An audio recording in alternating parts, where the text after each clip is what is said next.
Señal Capital.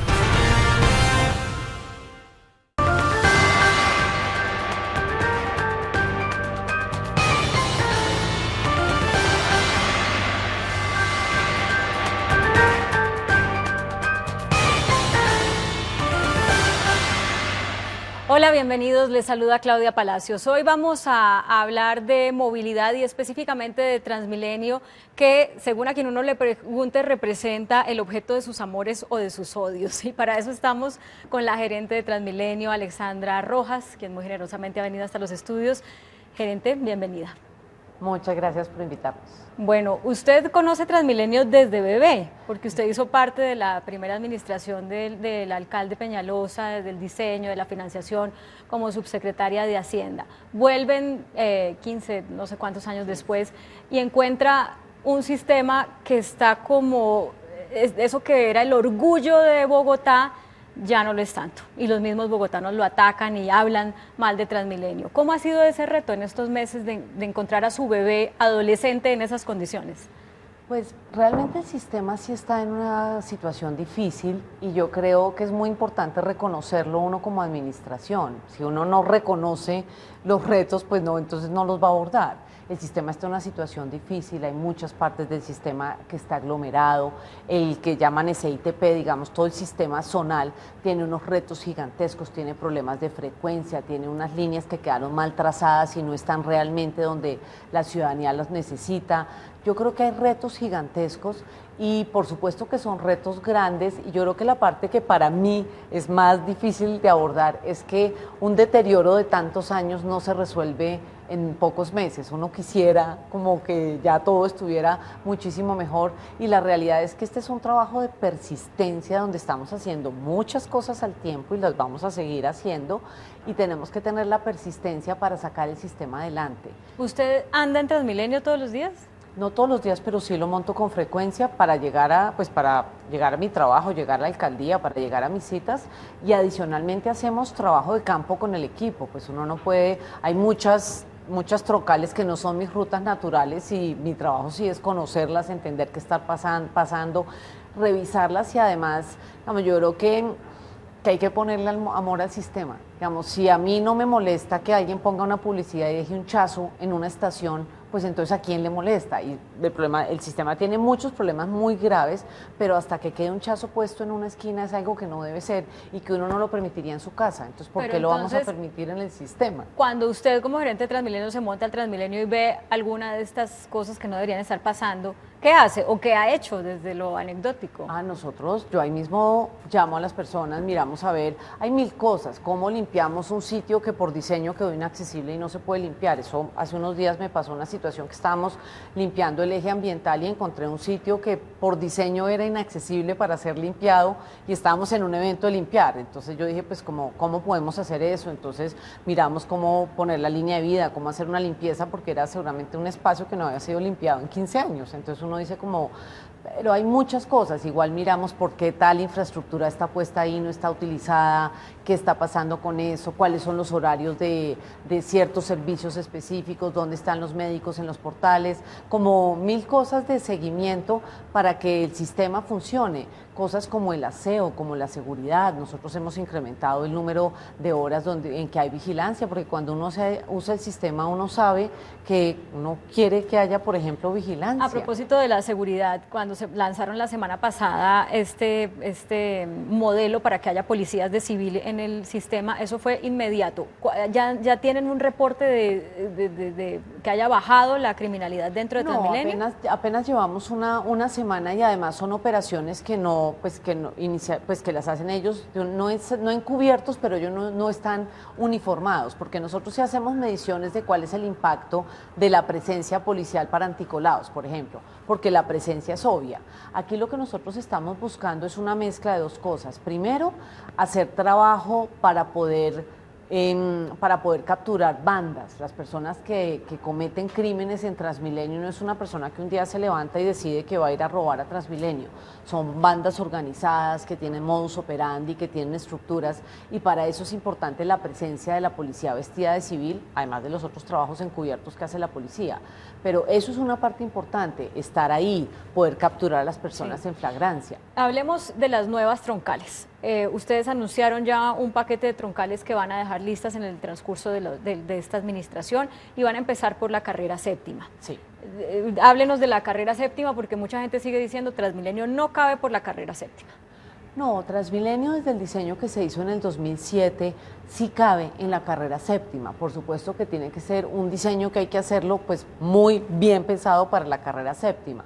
Lamentablemente los diseños que se dejaron en el 2007 pues se tomaron decisiones de hacer construcciones y hay unos pocos puntos en los que el diseño ya no funciona. Entonces lo primero que vamos a hacer con el IDU es en el siguiente mes ya colgar los prepliegos para hacer los ajustes a los diseños que ya existen.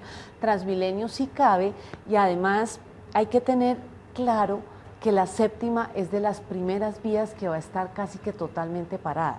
La Universidad de los Andes hizo hace unos años un estudio en el que demostró que en unos poquitos años la séptima va a tener una velocidad de 7 kilómetros por hora. Una persona normal sin caminar rápido camina como a 5 kilómetros por hora. ¿De qué le sirve a uno tener una vía muy importante de una ciudad que se mueva casi a la velocidad de caminar? Con Transmilenio por la séptima, entonces, ¿a cuánto sería, cómo sería la velocidad? Transmilenio se mueve, por ejemplo, en este momento a una velocidad de 25 kilómetros por hora. Entonces, lo que nosotros necesitamos en la séptima para que sea operacional para la ciudad, tener una vía que se mueve a 7 kilómetros no lo es tener un sistema de transporte masivo ahí que se mueva pues a la velocidad, por ejemplo, que tiene Transmilenio en este momento, que son 25 kilómetros por hora. Pero entonces, ¿esto qué querría decir? Una estación de Transmilenio actualmente, en cualquier lado, ¿cuánto mide? ¿Cuánto es el ancho? Hay distintos diseños. Nosotros tenemos unas estaciones, estamos pensando en unas estaciones que pueden medir 100 o 150 metros, dependiendo... 150 metros de largo, sí. Pero tendrían que ser más angostas en la séptima. O sea, más, no, lo que nosotros hemos visto, una estación de 5 metros cabe perfectamente. ¿Qué es lo que hacemos? Es ponerlas espaciadas, digamos, como en serie y no en paralelo, para que quienes abordan para un lado vayan por acá, quienes abordan para el otro vayan por acá, y eso da más espacio, porque pues quienes montamos seguido en Transmilenio sabemos que cuando las puertas están en paralelo, las filas se unen, y eso hace que sea muy difícil el abordaje. Entonces uno toma decisiones como hacerlas en paralelo. Estamos revisando un diseño muy limpio de estaciones. Nosotros queremos hacer un Transmilenio muy bonito, que sea, digamos, estéticamente atractivo, que sea funcional. O sea, el de la séptima, perdón la interrupción, ¿el de la séptima va a ser diferente a los otros Transmilenios? ¿Va a ser más bonito, más...? Estamos buscando en este momento hacer un rediseño de las estaciones, la verdad, en general. Pues el diseño que tenemos es de hace 15 años y hay muchas cosas que han avanzado y mejorado en 15 años, entonces toca también desprenderse del diseño que fue nuestro hace 15 años y tener uno mejor y más funcional, y en eso estamos pensando hacia adelante. Entonces, abren los prepliegos para licitar el diseño, para hacer el ajuste del diseño. Exactamente. Y luego... Eso debe tomar, no hemos colgado los prepliegos, unos 6 u 8 meses, y después se abre ya la licitación para la construcción. Y entonces ustedes planean que empiece la construcción cuándo y termine cuándo de Transmilenio por la séptima. Cronograma exacto no lo puedo dar porque aún no hemos colgado los prepliegos para saber exactamente eso, cuánto se demora y cuánto se demora la siguiente etapa. Entonces lo estamos preparando, pues esto es un trabajo de equipo con el IDU y con la Secretaría de Movilidad, que esa construcción la hace directamente el IDU, no Transmilenio. Ya, pero al finalizar esta administración, ¿habrá Transmilenio por la séptima completo sí o sí operando? Sí, exactamente, sí. Nuestros cronogramas en borrador sí da que Transmilenio por la séptima se termina antes de que se acabe la administración. Eso es parte de lo que estamos nosotros mirando. Estamos inicialmente planteándolo desde donde está en este momento, que es Museo Nacional, y que llegue hasta la 170 o la 183 o la 200, y ahí es donde empezamos a mirar el tema de predios y cuál es, digamos, como la capacidad real para llegar hasta allá. Sería ideal llegar hasta allá. Ahí tenemos unas zonas que requieren transporte, pues que requieren un sistema robusto de transporte, el Codito, toda esa zona pues bastante necesitada de transporte. Bueno, las otras troncales principales que ustedes van a dejar licitadas, construidas y operando antes de terminar el cuatrienio? Hay unas que van a ser por APP, hay unas que estamos gestionando los recursos, entonces el listado completo no lo digamos, no lo puedo dar en este momento porque depende de ese trabajo de fuentes que está haciendo el distrito. Ahora, sí, nosotros sabemos que la séptima es una y después vienen las del occidente. Cuando uno ve cómo están las troncales, ve que el occidente está totalmente desprotegido en transporte público. Entonces necesitamos fortalecer el occidente y hay que tener en cuenta que Bogotá ha crecido y va a seguir creciendo mucho en el occidente.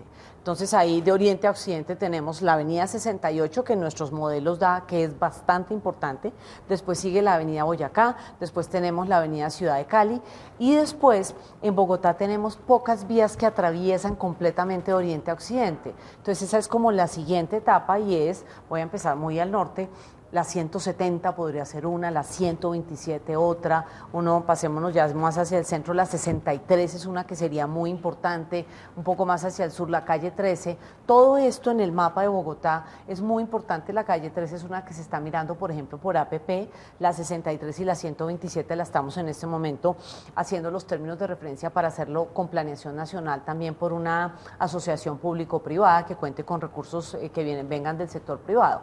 Entonces esas ya las estamos trabajando y también estamos en este momento sacando a licitar. Vamos a sacar pues en los siguientes meses licitaciones de diseños, porque también cuando uno llega a la administración es muy importante darle continuidad a la realidad, pues que la vida no para el día que cambia la administración y que una siguiente administración tenga diseños ya bien hechos, con interventorías, con seguros, pues con todas las cosas que debe tener un diseño. Quiero aprovechar lo que dijo hace algunos instantes de que Bogotá está, cuando uno mira el mapa en el occidente, pues muy despoblado de transporte público, sí, porque eso se liga con los desafíos que tiene el SITP.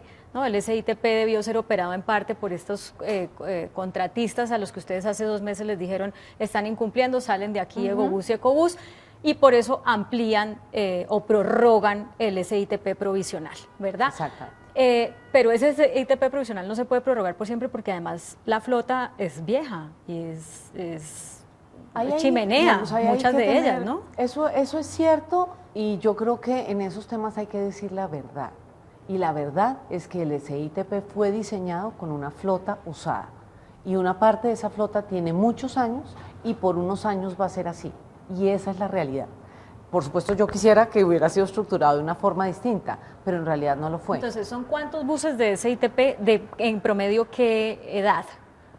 No, promedio de edad no lo tengo en este momento, pero pues yo sí lo tengo, pero ahorita no lo recuerdo. Nosotros tenemos 6.000 buses en este momento en el sistema integrado de transporte público y debemos tener otros 4.700 en el sistema provisional. Entonces, que nosotros declaramos el incumplimiento a Egobús y a Ecobús, el incumplimiento de sus contratos.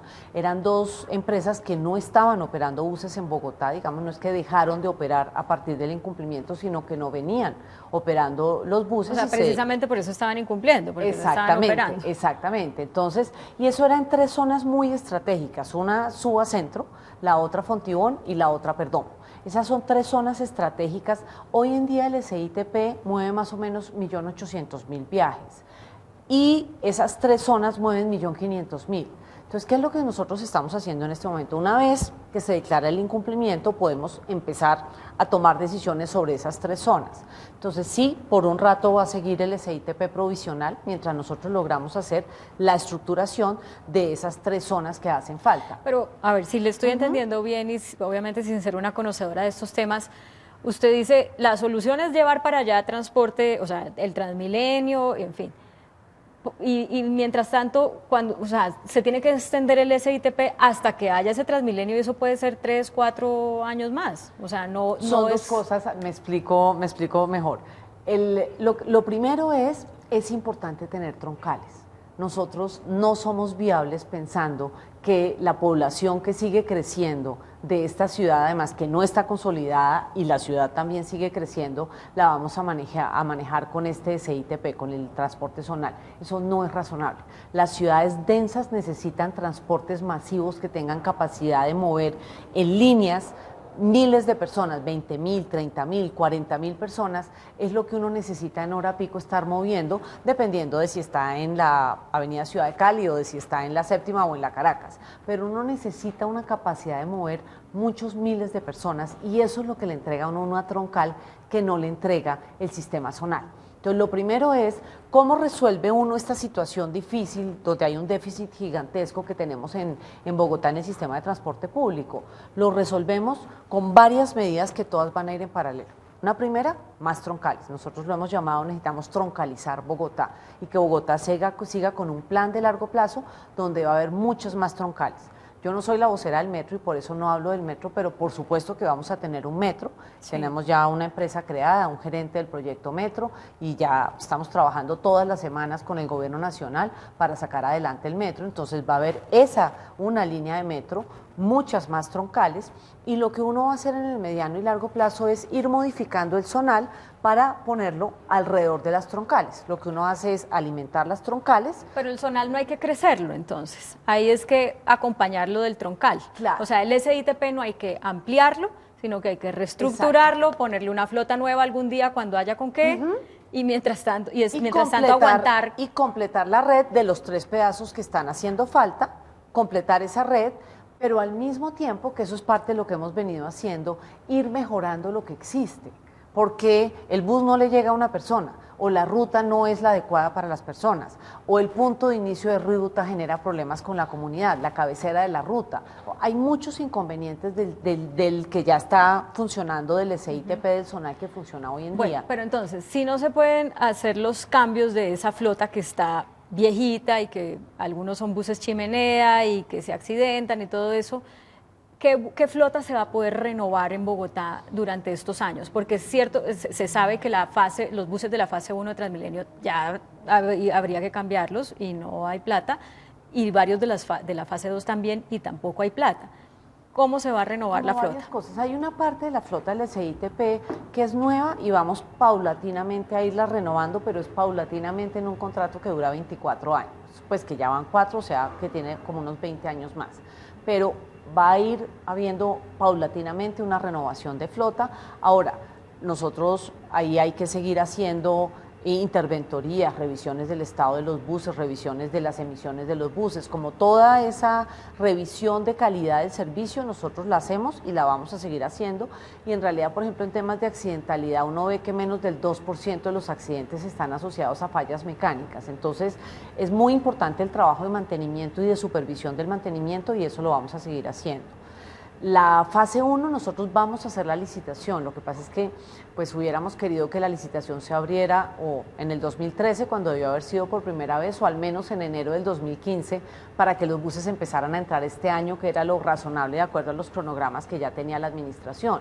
Como eso no se hizo, nosotros empezamos a estructurar la licitación y esa licitación la debemos estar abriendo en el siguiente semestre, lo que quiere decir que en el 2018 ya va a haber flota nueva en la fase 1 de las troncales. ¿Son cuántos buses? Esos son 770 buses. Entonces, esos buses sí van a salir en el 2018.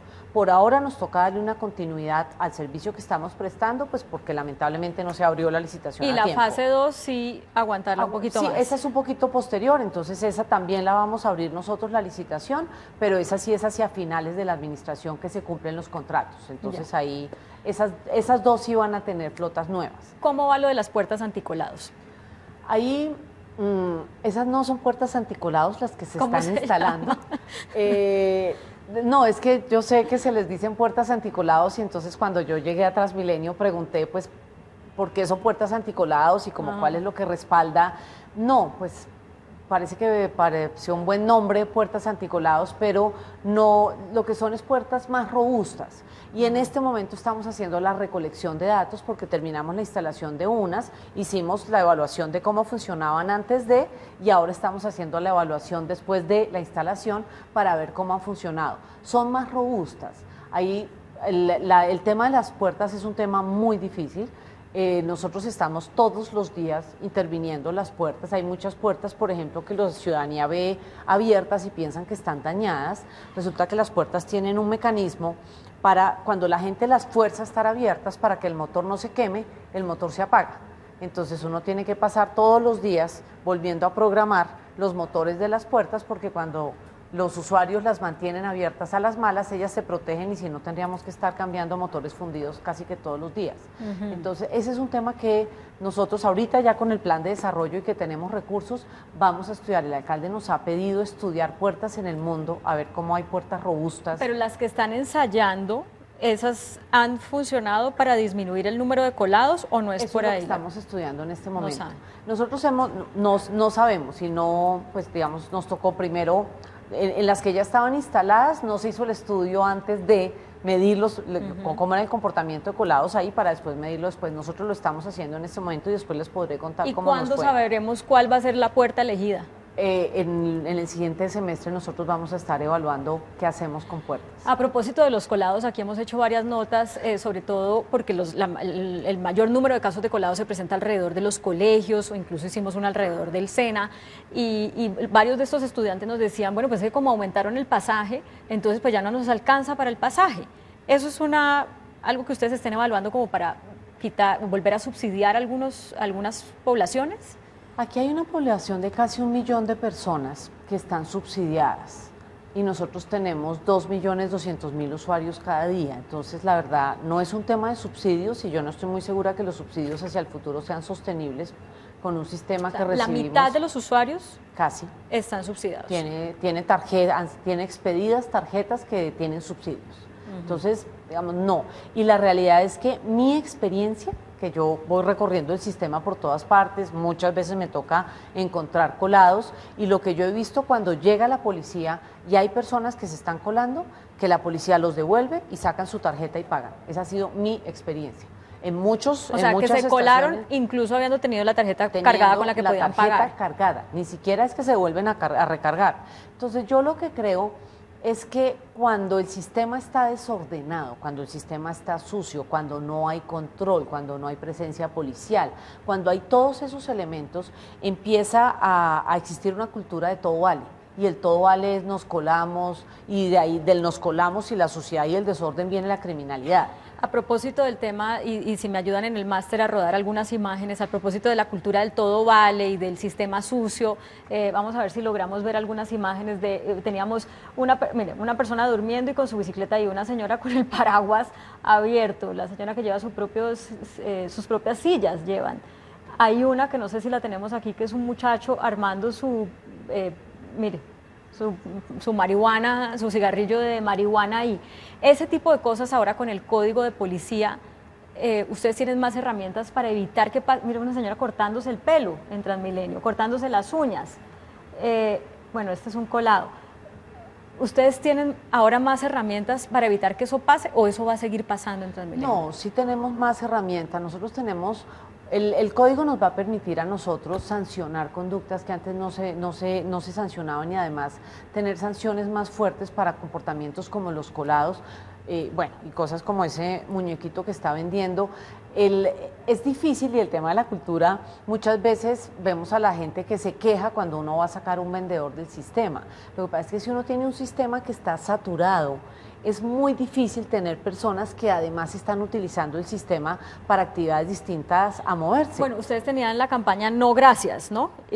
O sea, que cuando llegara un vendedor ambulante, el usuario de Transmilenio le dijera no, gracias, no. Y la gente se puso furiosa. Eso es muy importante. Miren, ahí hay una cosa, y es que realmente el sistema es de todos. Yo soy en este momento la gerente de Transmilenio y cumplo unas obligaciones, y estoy sacando adelante muchos proyectos en Transmilenio, pero el día que yo no esté, el sistema va a seguir siendo de los bogotanos. Entonces ahí parte de lo que nosotros estamos queriendo construir es un esfuerzo de cultura ciudadana en el que los bogotanos nos volvamos a apropiar de Transmilenio. Nosotros estamos mejorando, y ahorita les puedo contar muchas de las mejoras que hemos hecho. Tenemos testimonios de personas que ya están empezando a verificar que su servicio ha cambiado, y eso es parte de lo que vamos a seguir haciendo, más allá de las troncales y de terminar el tendido de la red y de la reingeniería integral del sistema, que todo esto es mediano y largo plazo. Nosotros estamos todos los días haciendo cambios, todos los días, porque es muy importante que la gente empiece a ver que nosotros escuchamos. y que entendemos que el usuario en la vía sabe más que yo sentada en mi oficina. Bueno, y hemos ido mostrando esos cambios, quedan solo 30 segundos y no quiero dejar de tocar un tema que tiene que ver con la accidentalidad, porque mucha gente dice, esos conductores de Transmilenio van a toda mecha y bueno, y mire, otro Transmilenio accidentado, otro SITP accidentado, pero ahí hay un problema de déficit de conductores, se necesitan más conductores de Transmilenio. ¿Cuántos y ustedes los pueden contratar o no? Nosotros no contratamos conductores, son los concesionarios de las empresas.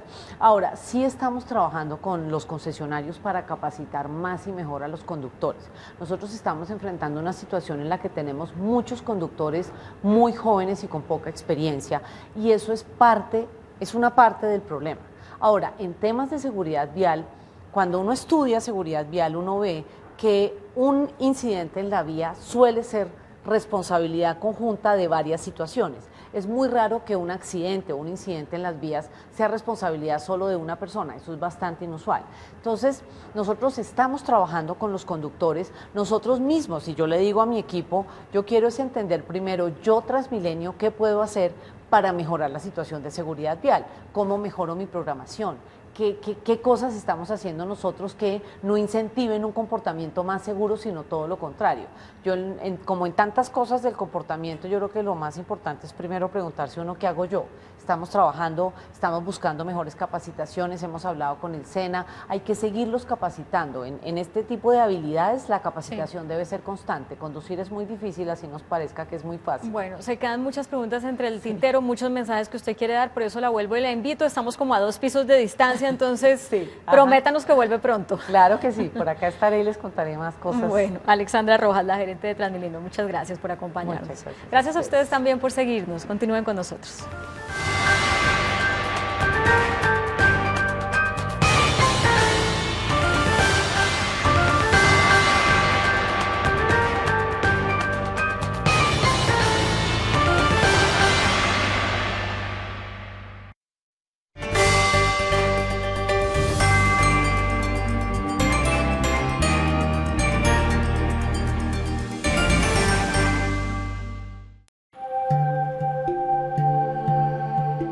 El barrio es mi casa, es parte de mi vida, es esa otra ropa que yo me pongo cotidianamente.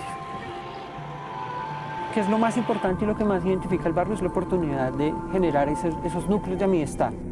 Digamos, Harto Arte nace de un grupo de amigos que nos unimos para empezar a hacer cosas.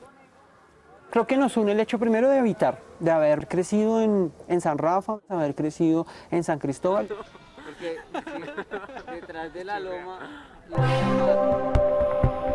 Sus barrios primero antes eran más verde y más trocha, más potrero y sobre todo más unión. Se han ido poblando por desplazamiento sobre todo. Este hecho también ha generado el raizal acá, que empecemos como a alejarnos también del mismo sector.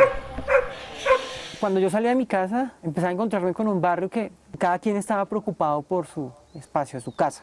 Uno se puede encontrar con una casa muy bonita y al lado encontrarse con un ranchito.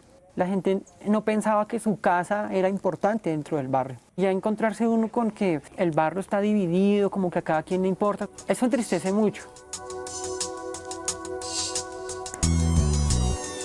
Ahí es donde vuelve nuevamente la amistad. Decidimos hacer unas intervenciones a través de algo que es el mural, irle a cambiar la fachada a una casa.